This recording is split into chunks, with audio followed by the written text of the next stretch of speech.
नमस्कार।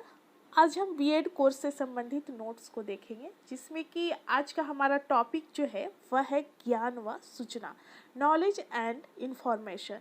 इन दोनों के बारे में देखेंगे और इन दोनों के बीच अंतर क्या है उस चीज़ को हम इस नोट्स के माध्यम से जानेंगे। तो ज्ञान के अंतर्गत हम देखते हैं कि किसी भी तथ्य के विषय में विस्तृत जानकारी प्राप्त करना ज्ञान कहलाता है।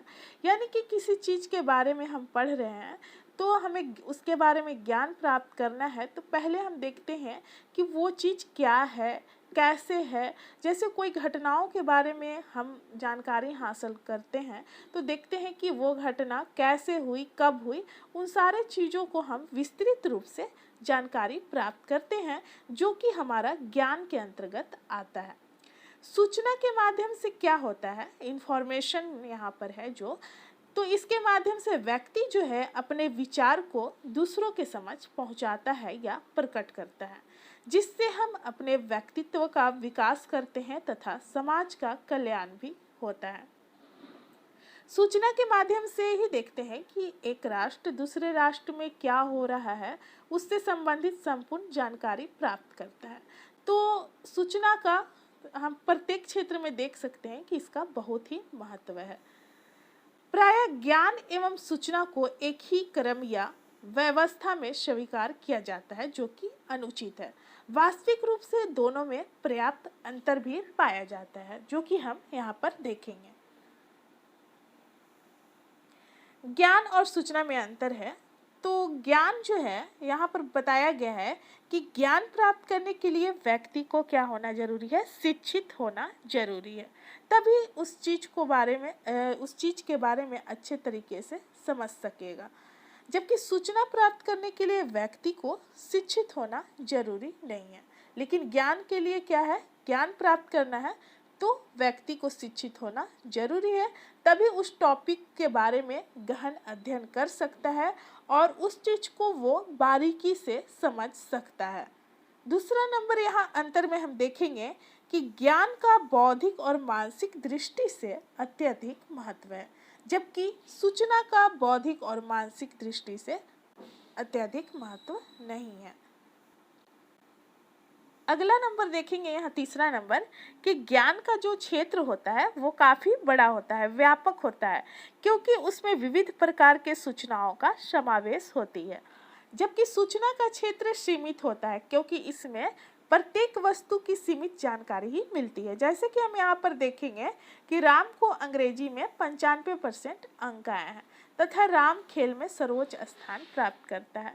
इसमें हम क्या देखेंगे कि सीमित जानकारी यहाँ पर हमें मिले। हम ये नहीं जान पाएंगे कि राम को जो अंक प्राप्त हुए हैं वो कैसे आए, और वो जैसे खेल में सर्वोच्च स्थान प्राप्त किया है तो वो किस तरीके से खेला है, कैसे खेला है, उस चीज़ को हम यहाँ पर नहीं जान पाएंगे। हम केवल यहाँ पर यही जान पाए हैं कि राम को यहाँ पर 95% मिला है और खेल में ये सर्वोच्च स्थान प्राप्त करता है। अगला नंबर है, ज्ञान को किसी प्रकार की प्रमाणिकता की आवश्यकता नहीं होती है, क्योंकि इसमें जो भी सूचना होती है वो पहले से क्या होता है कि प्रमाणित एवं सत्य होती है, इसलिए इसे प्रमाणिकता की जरूरत नहीं पड़ती है, क्योंकि यह पहले से प्रमाणित होता है। सूचना में हम क्या देखते हैं कि सूचना का संबंध हमारे ज्ञानेंद्रियों से होता है। जब वही सूचना प्रमाणिक एवं सत्य हो जाती है तो वो क्या कहलाता है, ज्ञान कहलाता है। अगला नंबर में जो है इन दोनों के बीच अंतर वो है, ज्ञान को एक स्थान से दूसरे स्थान नहीं भेजा जा सकता है। जबकि सूचना में हम क्या देखते हैं कि सूचना को एक स्थान से दूसरे स्थान तक भेजा जा सकता है, जैसे मोबाइल फोन से सूचना प्राप्त करना। और ज्ञान में हम क्या देखते हैं कि सामने वाले जो व्यक्ति हैं हम उसी को बताते हैं जिससे वो ज्ञान प्राप्त करता है। लेकिन यहाँ पर सूचना में हम देखते हैं कि मोबाइल फ़ोन के द्वारा एक स्थान से दूसरे स्थान पर भेजा जाता है। ज्ञान जो है परिवर्तन का सूचक होता है, जबकि सूचना एक परिष्कृत तथ्य होता है। 7 नंबर है, ज्ञान भली भांति व्यवस्थित एवं सुसंगठित होती है, लेकिन सूचना का व्यवस्थित या सुसंगठित होना आवश्यक होता है। तो यहाँ पर हम देखें कि ज्ञान जो है वो भली भांति व्यवस्थित एवं सुसंगठित होती है, लेकिन सूचना में हम देखते हैं कि कोई जरूरी नहीं है, लेकिन हमें आवश्यकता पड़ती है कि सूचनाएं जो हो वो व्यवस्थित एवं सुसंगठित हो, लेकिन हमेशा ये जरूरी नहीं है कि सूचना जो है वो सही है, गलत भी हो सकती है, लेकिन हमें आवश्यकता क्या पड़ती है कि वो भी सूचना जो है वो व्यवस्थित हो। अगला नंबर है ज्ञान की प्राप्ति में विश्वास का होना आवश्यक होता है, जबकि सूचना की प्राप्ति तथ्यों का होना आवश्यक यहाँ पर माना जाता है। सूचना की प्राप्ति के लिए तथ्य होना जरूरी है। 9 नंबर है ज्ञान प्राप्त करने से आत्मिक सुख और संतोष प्राप्त होता है, लेकिन सूचना प्राप्त करने पर क्या होती है कि जानकारियां प्राप्त होती है। लेकिन ज्ञान में हम क्या देखते हैं कि आत्मिक, यहाँ पर आत्मिक सुख संतोष की प्राप्ति होती है। अगला नंबर है 10 नंबर, ज्ञान प्राप्ति में ज्ञान की वृद्धि होती है एवं बौद्धिक विकास होता है, लेकिन सूचना प्राप्ति में ज्ञान वृद्धि एवं बौद्धिक विकास नहीं होता है। 11 नंबर देखेंगे,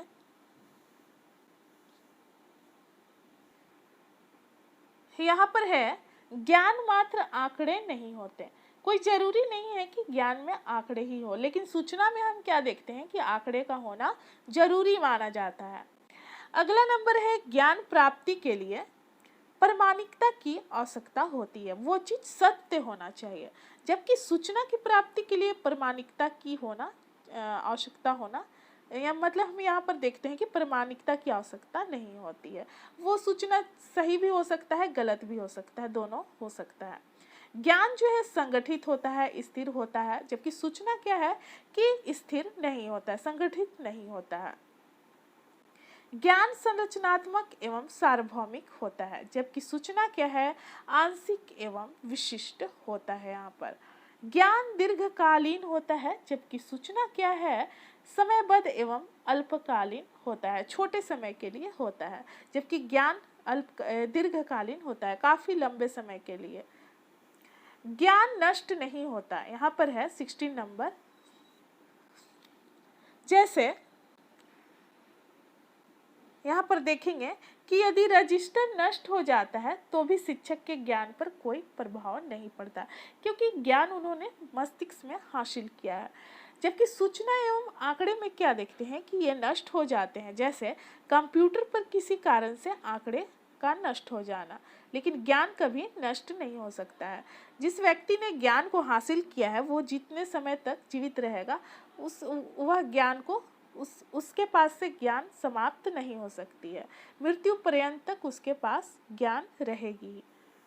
अगला नंबर है जब सूचना ज्ञान का रूप धारण कर लेती है तो उसके रहने या ना रहने का कोई प्रभाव नहीं होता, क्योंकि वह ज्ञानात्मक संरचना के रूप में मस्तिष्क अनुभव एवं व्यवहार में समाहित होती है।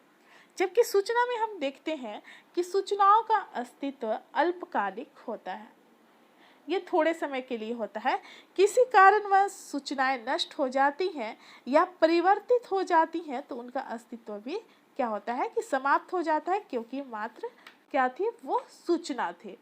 तो यहाँ पर ज्ञान का हम देखते हैं कि लंबे समय तक रहता है और सूचना का अस्तित्व जो है वो काफ़ी छोटे समय के लिए रहता है। तो ये था यहाँ 17 नंबर, दोनों के बीच अंतर था। अक्सर एग्जाम में पूछा जाता है कि ज्ञान और सूचना में क्या अंतर है। तो यहाँ पर हमारा जो है वीडियो समाप्त होता है, मिलते हैं अगले वीडियो में, धन्यवाद।